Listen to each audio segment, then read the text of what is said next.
Imagine a city, cursed by gods, dreamed of by emperors, a throne built upon 7 hills, the heart of 3 continents, the key to 2 seas.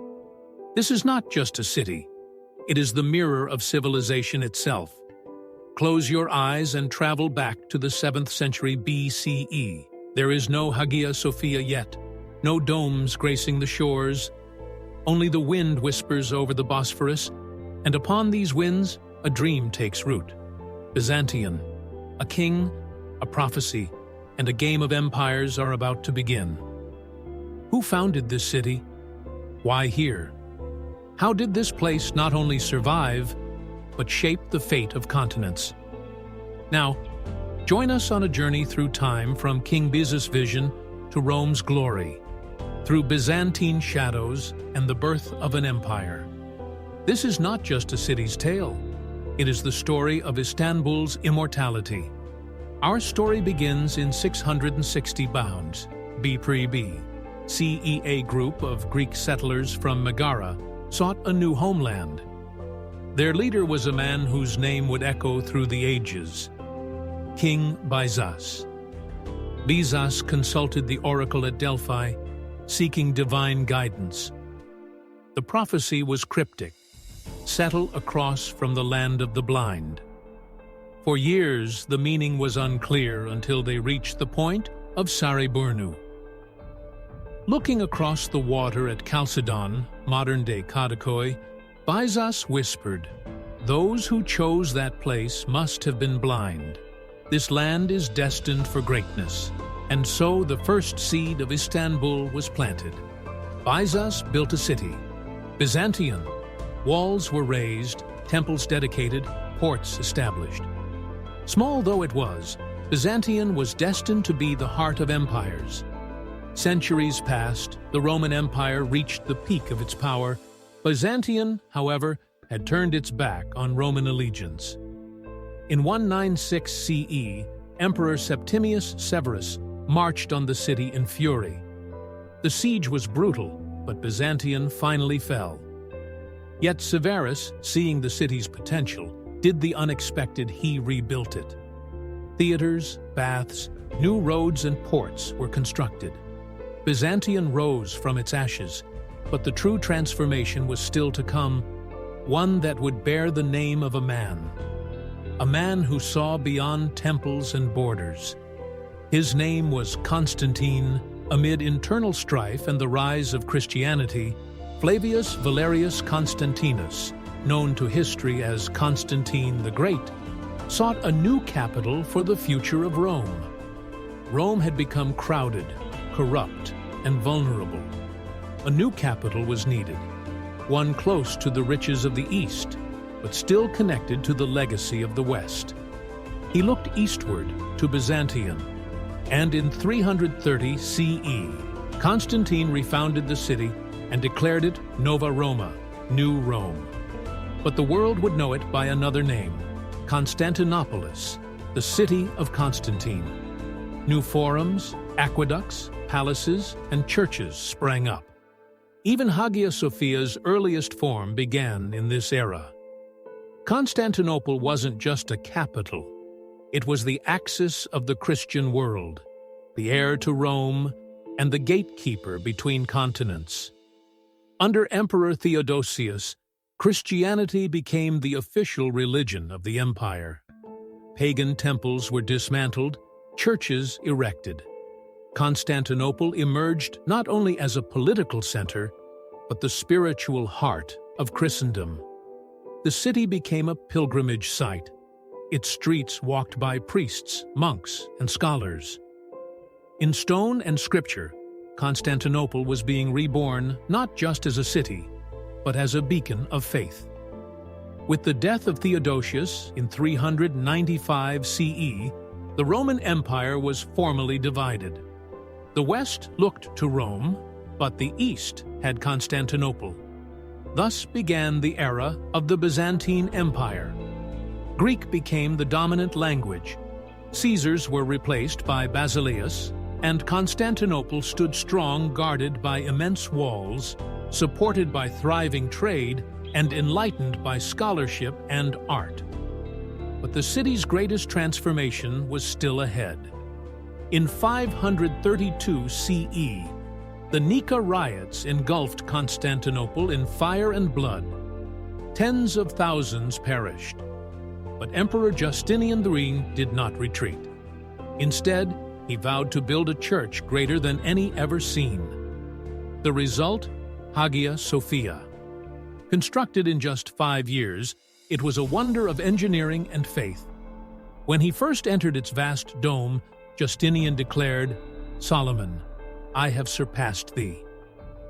Hagia Sophia stood not just as a church, but as a symbol of imperial ambition, of the divine right to rule, and of Constantinople's unshakable spirit. Though centuries of glory would follow, no reign lasts forever. And in 1453, the city would fall only to rise again under a different banner, under a new empire that would preserve, rebuild, and elevate it once more. But that is a chapter for another moment. In the early 18th century, the weary empire sought solace in beauty. Under Sultan Ahmed III, Istanbul entered a unique phase in its history, the Tulip Era, Lale Devri. Art, poetry, music, and architecture flourished. Noblemen held moonlit gatherings in lush gardens, tulips became the symbol of elegance, and the city embraced a new lifestyle inspired by Western tastes. But this delicate dream did not last long. The people, burdened by poverty and taxes, saw the palace's extravagance with growing anger. In 1730, the Patrona Halil revolt erupted, ending the era in blood. The gardens were trampled, the palaces were burned, and once again, Istanbul was thrown into the chaos of change. By the 19th century, the Ottoman Empire was struggling to survive. The answer, it believed, lay in reform and modernization. With the Tanzimat Edict of 1839, Istanbul entered a new phase. Legal codes, Western-style schools, a centralized bureaucracy. Gas lamps lit the streets, trams rumbled through Beyoğlu, and the skyline of Istanbul began to reflect the architecture of Paris and Vienna. Neighborhoods like Galata, Pera, and Şişli became centers of Western culture. French was spoken in the salons, newspapers printed liberal ideas, and yet, just beyond the ornate cafes, poverty and discontent brewed. The city looked toward Europe, but it still carried the weight of centuries. Then came a ruler both admired and feared, Sultan Abdülhamid II. Under his reign, 1876 to 1909, Istanbul saw great advancements. Schools, hospitals, railroads, and libraries were built. The Hejaz Railway connected the city to Mecca. Modern infrastructure was introduced, including telegraphs and photography. But it all came at a cost. Abdülhamid ruled with an iron-hand-tight censorship, a vast network of informants, and an atmosphere of fear. Istanbul grew, but so did its shadows. The city was a mosaic of modernity and repression, a place where progress walked hand in hand with silence. As the 20th century dawned, Istanbul stood on the edge of catastrophe. The Balkan Wars, followed by World War I, devastated the empire. And then, the unthinkable happened. On November 13, 1918, Istanbul was occupied by Allied forces.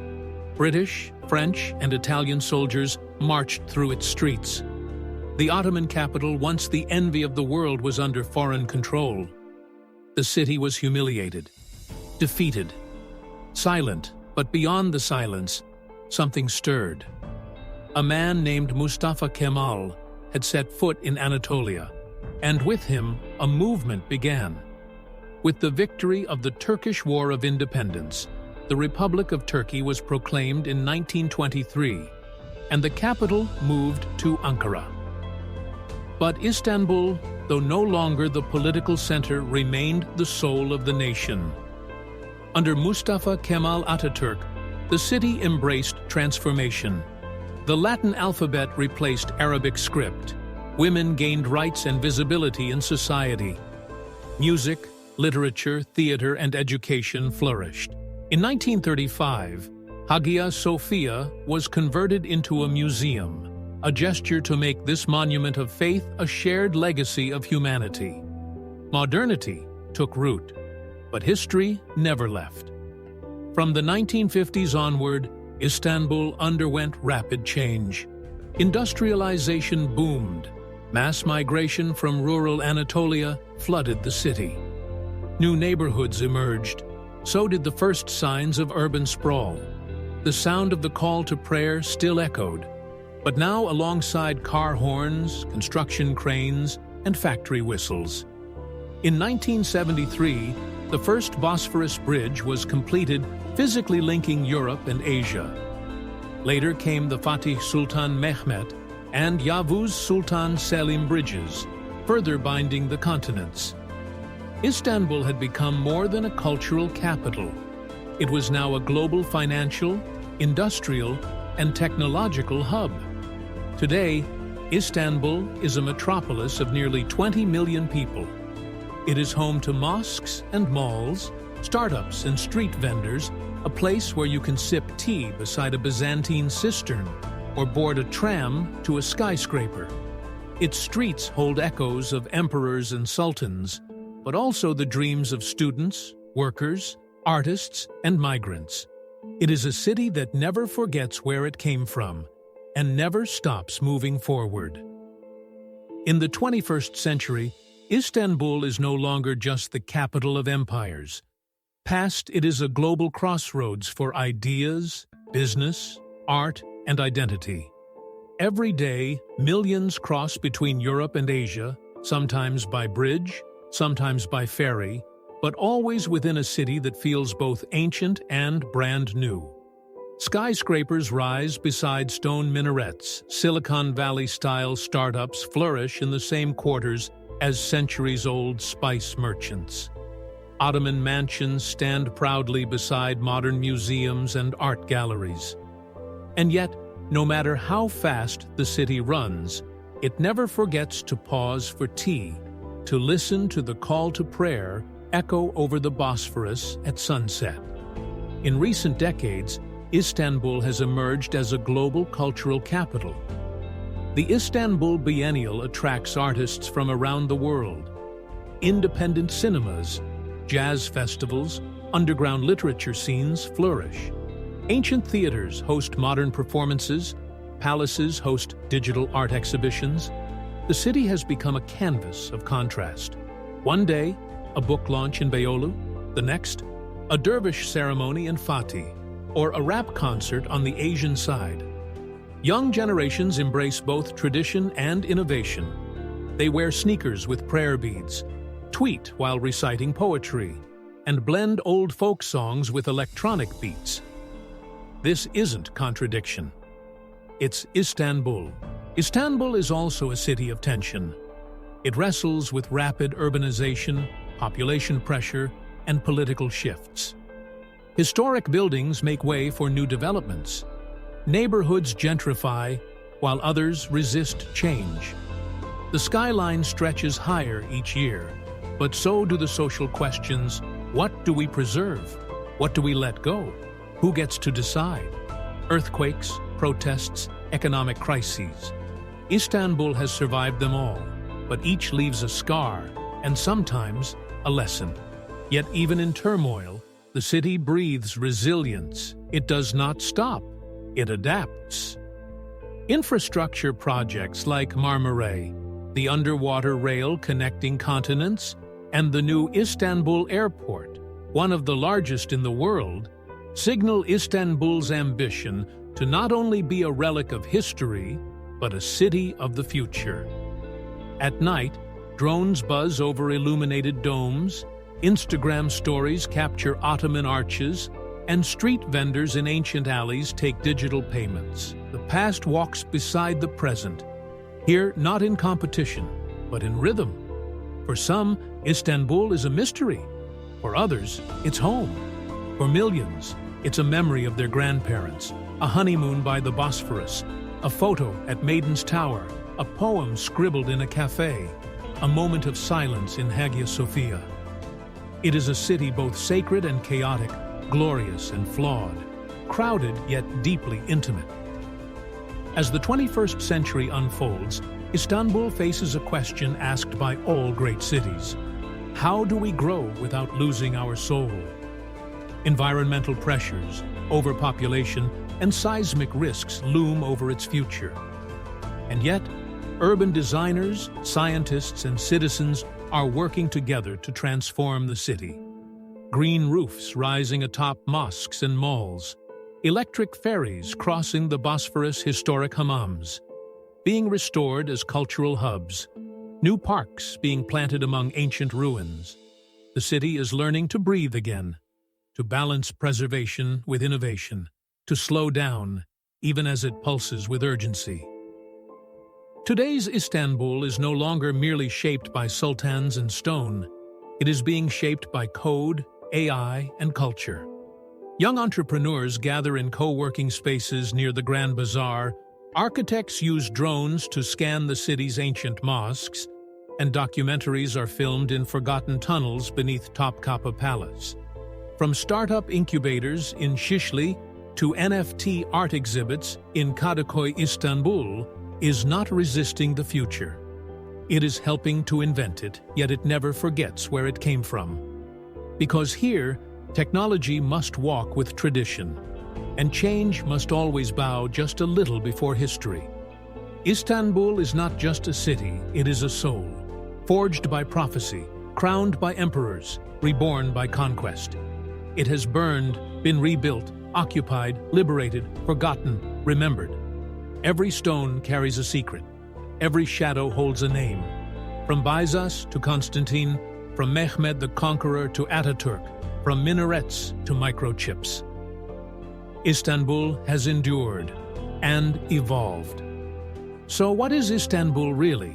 It is the city that remembers, the city that reinvents, the city that never dies. Thank you for joining us on this journey through time. Don't forget to like the video and subscribe to our channel.